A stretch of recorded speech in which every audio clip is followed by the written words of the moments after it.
शिव महापुराण की कथा भाग 19 में हमने भस्म की महिमा में श्रवण किया कि किस भस्म से त्रिपुंड धारण करना चाहिए, और आज की कथा में हम श्रवण करेंगे कि भस्म धारण करते समय किन मंत्रों का उच्चारण करना चाहिए। तो आइए आज की कथा में प्रवेश करने से पहले 2 मिनट भगवान नाम संकीर्तन मिलजुल कर आनंद के साथ करते हैं। ओम नमः शिवाय, ओम नमः शिवाय, ओम नमः शिवाय, ओम नमः शिवाय, ओम नमः शिवाय, ओम नमः शिवाय, ओम नमः शिवाय, ओम नमः शिवाय, ओम नमः शिवाय, ओम नमः शिवाय।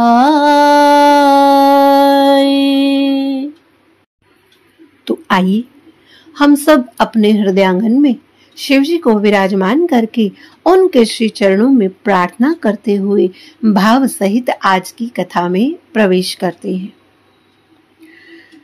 तो शिव महापुराण के अनुसार भस्म धारण करते समय वैदिक मंत्रों का उच्चारण करते हुए द्विज को वो भस्म धारण करनी चाहिए।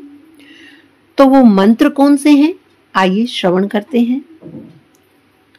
ओम अग्निरिते भस्म, ओम वायुरिते भस्म, ओम जलमिते भस्म, ओम स्थलमिते भस्म, ओम व्योमेति भस्म, ओम सर्वं वा इदं भस्म, ओम अन्यतानि चक्षुंषि भस्मानि ते।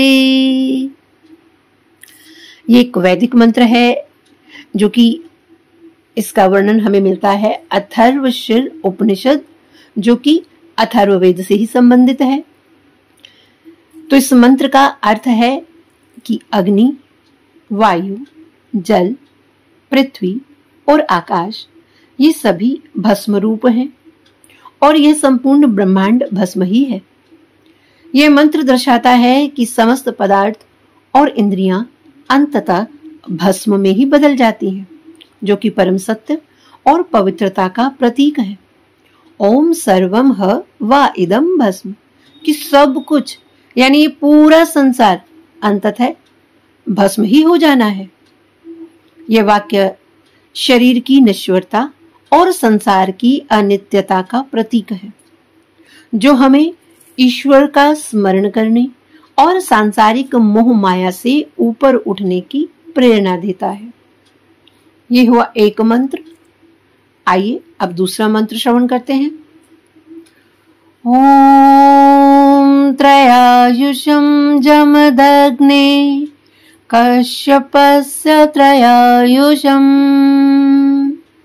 यद्देवेषु त्रयायुषं तन्नो अस्तु त्रयायुषम्।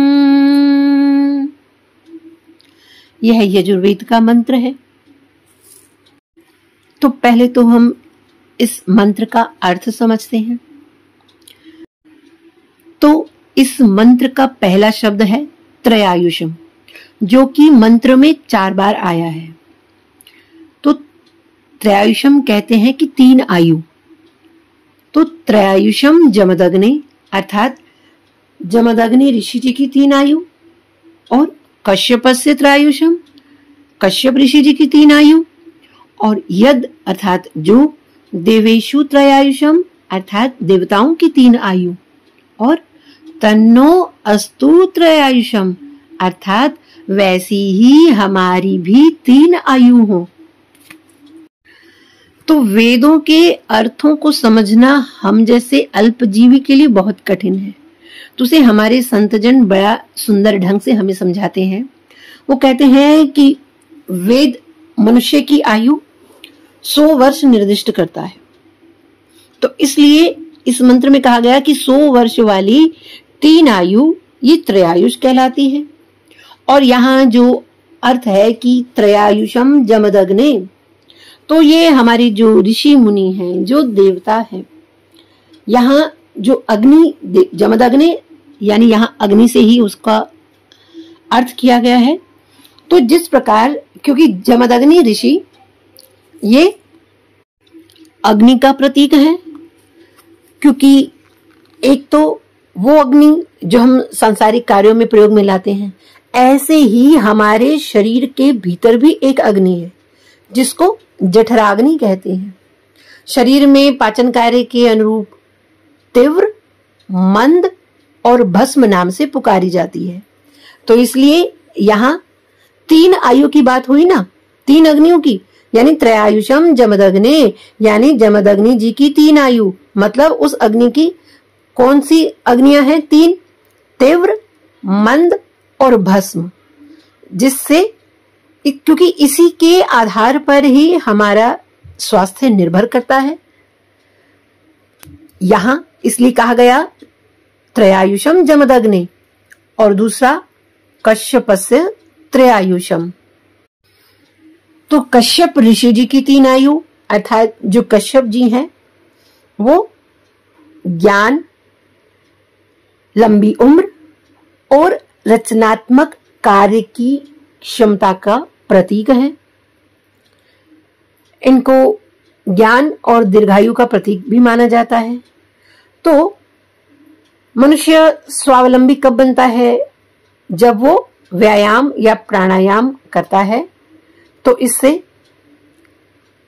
ज्ञान, लंबी आयु और रचनात्मक कार्य करने की क्षमता प्राप्त होती है। इसलिए कहा गया कश्यपस्य त्रयायुषम। और कश्यप जी इन तीनों के ही प्रतीक माने जाते हैं, इसलिए कहा गया यहाँ पर। और जो आगे कहा देवेशु त्रयायुषम, देवताओं की 3 आयु, अर्थात तो देव यहाँ अर्थ है जो पूजनीय है, जो प्रकाशवान है, जो विद्वान है, जो अपनी विद्या से ही चमकते हैं, तो वो देव कहलाते हैं। तो कौन से 3 देव? सूर्य, चंद्रमा और अग्नि, ये देव है। इसलिए यहां कहा गया देवेशु त्रयायुषम और तन्नो अस्तु त्रयायुषम। तो कहने का तात्पर्य यह हुआ कि इन तीनों जैसी ही 3 आयु हमारी भी हो, मतलब हम सब स्वस्थ रहें, दीर्घायु रहें और ज्ञान से परिपूर्ण हो। तो वेद आश्वासन दे रहा है कि जिस प्रकार ये तीनों दीर्घायु वाले हैं, ये तीनों कौन? जमदग्नि जी, कश्यप जी और देवता, उसी प्रकार वैसी ही प्रक्रिया को अपनाकर हम भी दीर्घायु वाले हो सकते हैं, क्योंकि परमात्मा सबका एक जैसा परमपिता है, अतः उसकी देने सबके लिए एक समान है और परमात्मा ने सबको जीवन जीने की खुली छूट भी दी है। तो इसलिए वेद हमसे प्रार्थना कराते हुए हम सबको ये प्रेरणा देते हैं कि यदि किसी भी क्षेत्र में सफलता चाहते हो तो उस क्षेत्र के अनुरूप अपना जीवन जियो। प्रार्थना का मूल भाव ही यही है कि ईश्वरीय शक्ति के साथ हम कर्म करके सफलता पा सकें। तो ये हुआ दूसरा वैदिक मंत्र। और तीसरा मंत्र है महामृत्युंजय मंत्र। ओम त्र्यंबकं यजामहे सुगंधिं पुष्टिवर्धनम् उर्वारुकमिव बन्धनान् मृत्युर्मोक्षयमामृतात्। ये महामृत्युंजय मंत्र ऋग्वेद और यजुर्वेद में वर्णन मिलता है। ये एक शक्तिशाली मंत्र है जो भगवान शिव को समर्पित है। इसे मृत संजीवनी मंत्र भी कहते हैं। माना जाता है कि इस मंत्र का जाप करने से अकाल मृत्यु का भय दूर हो जाता है और व्यक्ति को स्वास्थ्य, समृद्धि और दीर्घायु की प्राप्ति होती है। तो इस मंत्र का अर्थ क्या है? ओम त्र्यंबकम यजामहे। तो त्र्यंबक अर्थात 3 नेत्रों वाले, और यजामहे का अर्थ है कि हम जो आराधना करते हैं, तो हम किसकी आराधना करते हैं? 3 नेत्रों वाले। कौन? भगवान शिव की हम आराधना करते हैं। सुगंधिम पुष्टि वर्धनम, सुगंधित शक्ति का जो द्योतक है, अर्थात जो स्वयं सुगंधित हैं, जो हम लोगों को भी सुगंध प्रदान करते हैं, और पुष्टिवर्धनम अर्थात जो पोषण करने वाले हैं, जो समृद्धि को बढ़ाने वाले हैं, और उर्वारुकमेव बंधनान। तो उर्वारुक का अर्थ होता है कि जो बेल से लगे हुए जो फल हैं, जैसे ककड़ी, खीरा, खरबूजा, कद्दू आदि जितने भी बेल पर जो फल लगते हैं, वो पक जाने के बाद स्वतः ही बंधन से छूट जाते हैं, वो बेल से अलग हो जाते हैं। और मृत्युर्मोक्ष्य मामृतात्, मृत्युर्मोक्ष्य अर्थात मृत्यु के बंधन से मुक्त हो जाना, और मामृतात्, मां मतलब अर्थात नहीं, और अमृत कि हे प्रभु, मैं मृत्यु के भय से के बंधन से तो मुक्त हो जाऊं, लेकिन अमृतत्व से नहीं, अमरता से नहीं, परम सत्य से नहीं, मोक्ष से नहीं। तो इस पंक्ति का अर्थ है कि प्रभु मुझे मृत्यु के भय से और मृत्यु से मुक्ति प्रदान करें। ये भगवान शिव से एक विनती है कि जैसे आप एक पके खीरे को उसकी बेल से अलग करते हैं, वैसे ही कृपा करके मेरी आत्मा को भी उचित समय पर संसार रूपी बेल से अलग करें और मुझे भय से मुक्त करें। हम इस श्लोक का पूरा अर्थ क्या हुआ कि हम त्रिनेत्रधारी भगवान शिव की पूजा करते हैं, जो सुगंधी और पोषण प्रदान करते हैं। जैसे फल शाखा के बंधन से मुक्त हो जाता है, वैसे ही हम भी मृत्यु और नश्वरता के बंधन से मुक्त हो जाएं।